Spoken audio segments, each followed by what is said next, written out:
Not every piece of animation we create needs to run for the entire time the image is on screen, and text, I think, is one of the better examples of this. They often say a picture can be worth 1,000 words of explanation, so let me run what I've just created here, and you'll see that the blank will appear, but when the music starts and the first slide appears, so will the text, and we'll watch it in the mini player. I think I can make that player just a little bigger, just to make sure it fits nicely, and we'll press play.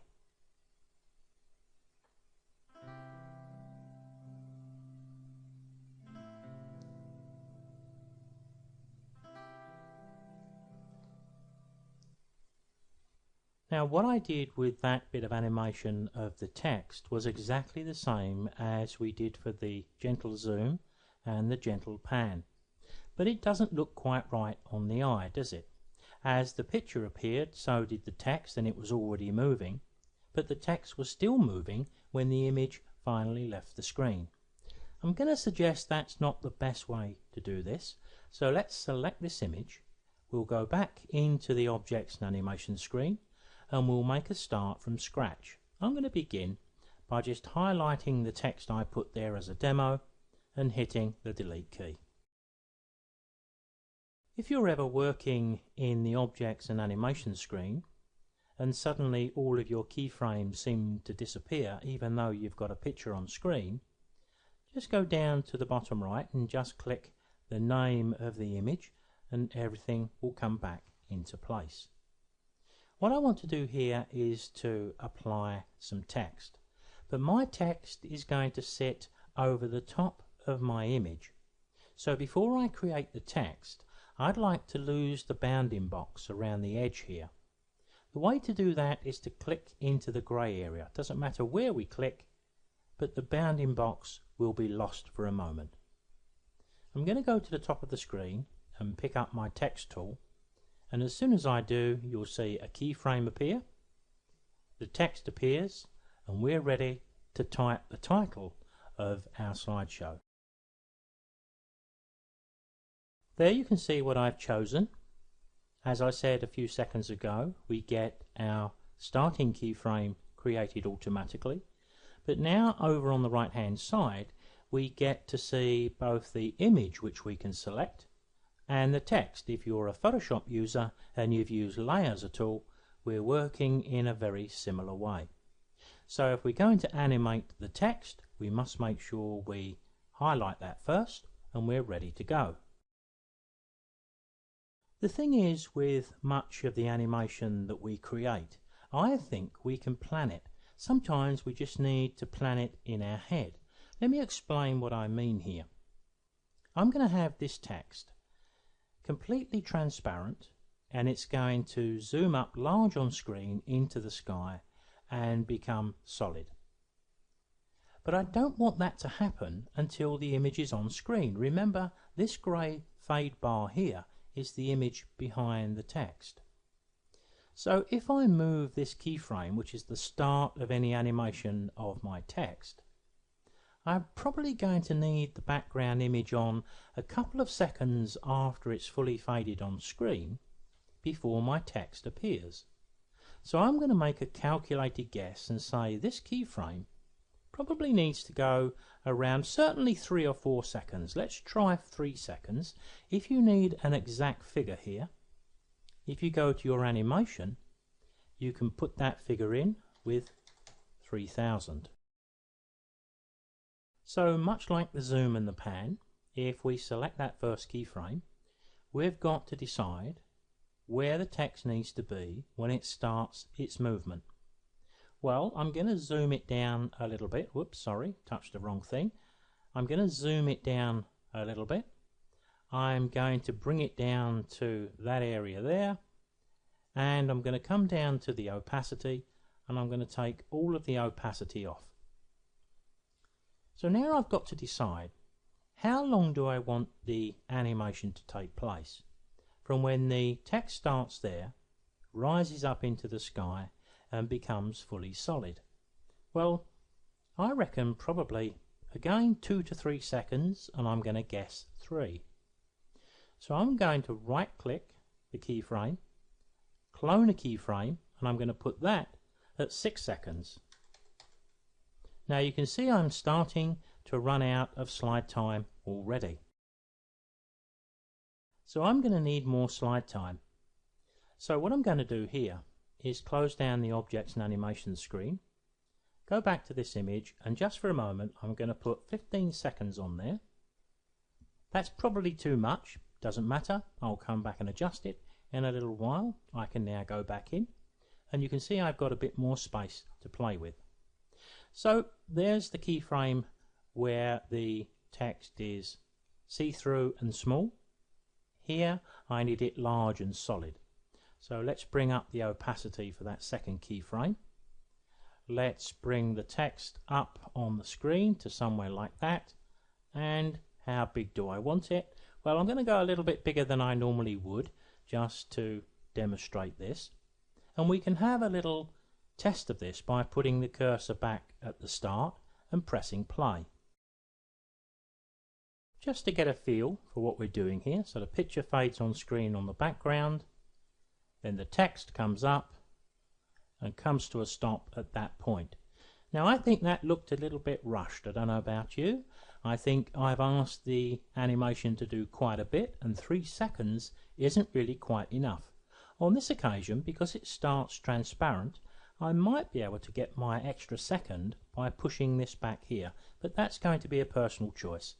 I think what I'll do, I'll add another second onto here, and I'll give that a try and just see if that's made a bit of a difference to what we're viewing. And yes, I think it has. So how long do you think we need that text on screen? To be honest, I don't think we need it very long at all, because we've seen it and read it as it zoomed into place, but we can't take it away too soon. It just doesn't look right. Let's take a calculated risk here and give it 2 seconds. So I'm going to right click that keyframe, clone another one, and place this at the 9-second point. I do like round figures personally, but between that keyframe and that keyframe, the text is doing nothing at all. Now we've got to decide how long we're going to have that text fade off the screen, and I'd like it to leave the screen with enough time for us to continue to enjoy the background until that is swapped by the next image. So let's say 2 seconds. So I'm going to right click and add another keyframe. And this one, did I hit the wrong thing there? Let me do that again. Right click and clone a keyframe. I'm going to put that at the 11-second point. You can see what I mean now about planning things. You're sort of thinking through what's going to happen. So from that point to that point, we need the text to fade out. So let me quickly take you through that. There's the first of the keyframes. The text is transparent and small. As we move to the next keyframe, up it comes until it reaches its resting point. Between that keyframe and that keyframe, we want nothing to happen. Then we want it to fade out before the next image removes it from screen. Now let's go back into the main screen of Pictures 2xe and take a look at this in the mini player and sort of do a mental comparison with the demo I showed at the start. Now to get a feel for this, I think I only need to start from this image and wait until this image removes the text and the background. So we'll press play and take a look.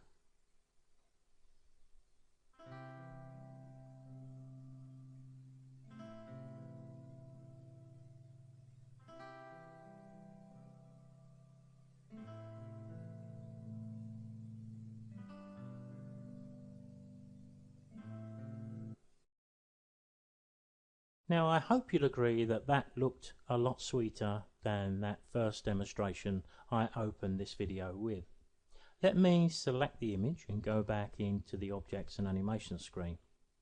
Remember too, although on this occasion we are concentrating on text, and dealing with keyframes that end the animation before the image leaves the screen, we can actually animate the image as well.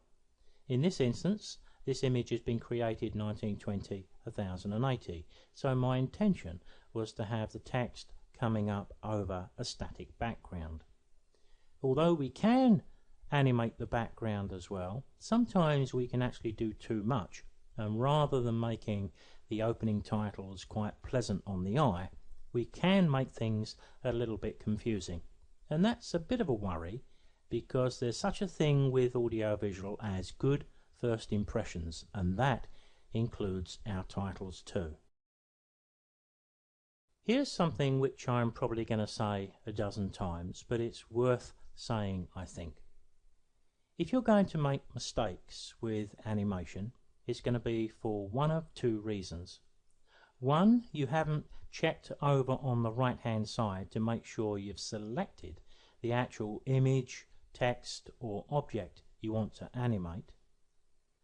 And sometimes, if we're not paying close attention, we start to add animation to the wrong keyframe, and things either go wrong or nothing happens when we expect it to. So if that happens to you, just stop and have a look around, because that's almost certain what's happening. So I'm going to go back and select my text, and we'll go back to that first keyframe. So we can have as many keyframes in animation as we want. And sometimes, as you've seen here, the keyframe is designed to do nothing. This third keyframe here just leaves the text on screen to do nothing at all. But if we reduce the slide time of the background here by a couple of seconds, which would put this keyframe hard here, then the text fades out and then the background follows. And again, visually, it doesn't look quite as attractive. Multiple keyframes can be selected. So there may be times where, due to the music or the soundtrack we're using, all of these are timed nicely, but they could do with just being moved a half a second either way. Here's how we can do that. If I select one of these keyframes, I can either go to the end, hold the Shift key and click the last, and all of those in between will be selected, or I can go to the first one and I can hold the Control key and click them all separately. I've got two choices now. I could simply pick them up and move them to where I want them. But if I just wanted to move them a small distance, let me hit Control Z. Supposing I just needed a small distance, half a second. If I right click one of these keyframes, and sorry, I made a mistake there and lost the selection, so I'll quickly reselect them. As I was saying, if we right click, we can shift the keyframes, and when this panel appears, we can put the timescale in microseconds. So if I want half a second to the right, I just put 500 in there, and you see them all jump to the right. And if I put a tick in there, I drop it 5 or half a second back. So that's a very useful way to move all of the keyframes a small amount should we have the need to do so. There is one other option that I'm going to briefly touch on here, but I'm going to deal with it in another video too, and that is the speed of the animation. Now we can control speed in a number of ways. We can give the animation more time, we can reduce the amount of animation, and that would certainly slow things down, but we can also speed up, slow down, or apply a smoothing to the animation we've got. Now we've only got animation between the first two keyframes, this one and this one. If I put my cursor at the front and press play, you'll see it start with a bit of a jolt, although it's hidden a little bit here because we've got the opacity turned right down. It's much more evident when the text comes to a stop at the top of the screen. So just take a quick look at that.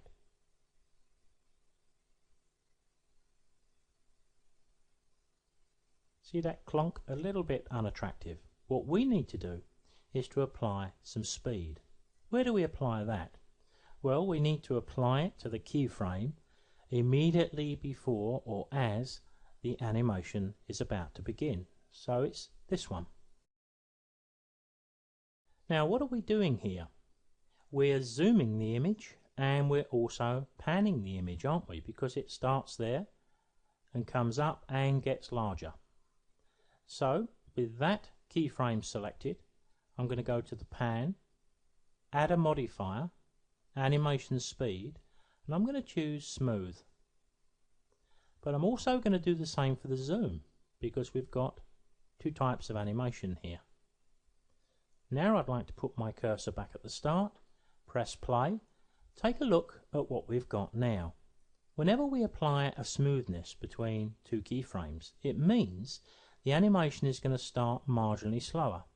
It's going to end slower. Sometimes that's enough to make it a little too fast in the middle. So don't be too surprised when you add speed like I've just done, that you may even need an extra half a second or second on your animation. But you won't really know for sure until you watch it.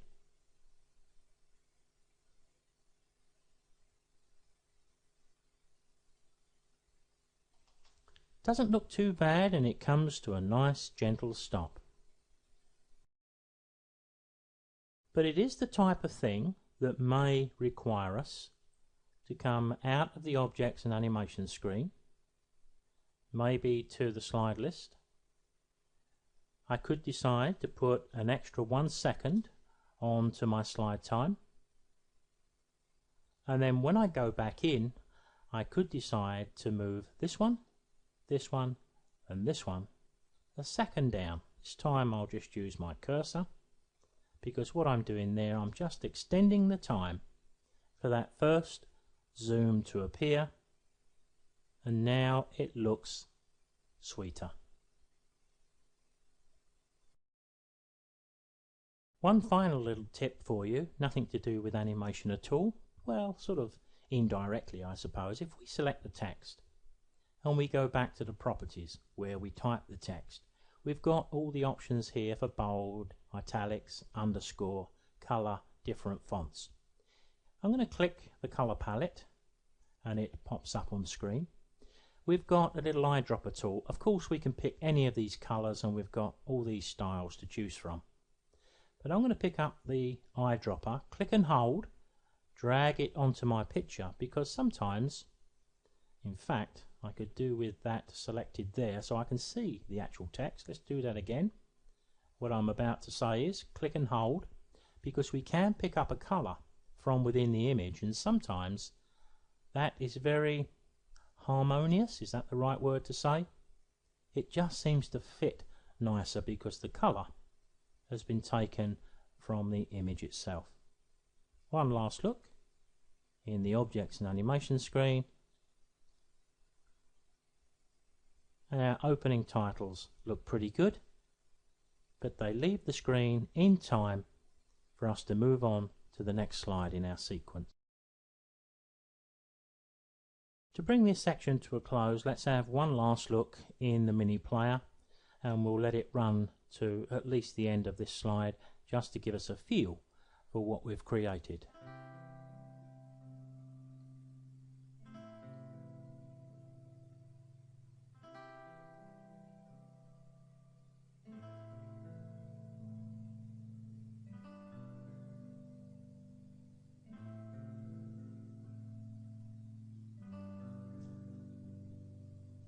So there we have text with multiple keyframes.